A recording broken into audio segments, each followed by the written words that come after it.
Democratic mayoral frontrunner Zohran Mamdani has repeatedly called for police to shift attention away from minor offenses. Now, the New York Post reports that he and fellow Democratic Socialists of America members are pushing to end enforcement of all misdemeanor crimes. Joining me now, former White House Press Office Chief of Staff Yemisi Egbewole. So great to see you this morning. Thank you for joining. So, if you look at polling, it's a pretty bipartisan concern out there about crime in places like New York City. How is this helping the Democrat Party? Well, Zohran Mamdani is going to have to figure out the difference between campaign managing and what is actual governance. And he really is going to have to come somewhere in the middle. Look, there is a good faith argument to make about how we treat low-level offenses, but we have to look at how theft and things like shoplifting have such an impact on businesses and neighborhoods. They affect working families who just want places that they can buy Pampers or pick up their produce and groceries. And so he really is going to have to start finding middle ground here.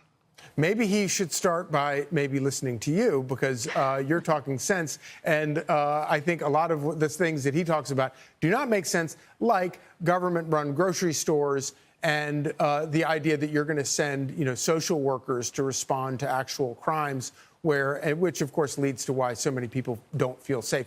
I want to play this clip from Hakeem Jeffries, basically dodging questions about why Democrats have lost so many registered voters over the past 4 years.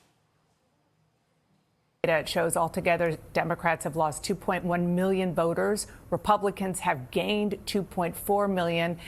Why are voters turning away from your party? What is the problem?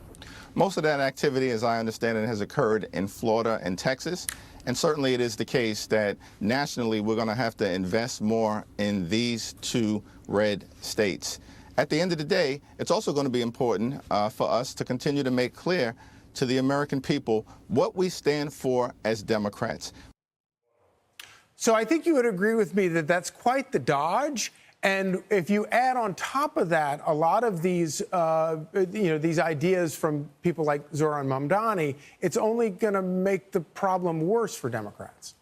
Yeah, this has put Jeffries in between a little bit of a rock and a hard place, because if Mamdani fails, it's an indictment on the New York Democratic congressional delegation. And I hope this is a lesson to Democratic leadership who put their faith and their resources behind Andrew Cuomo, who did not even have the energy to campaign. You have to listen to the people, and had they put somebody forward who was a bit more moderate, a bit more center-left, and actually cared and didn't feel entitled to winning the race, they would have a different candidate right now. Right.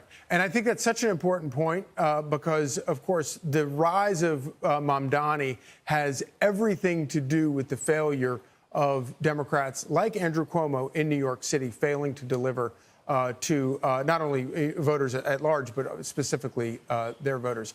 Yemisi, thank you so much for joining us this morning. Thank you.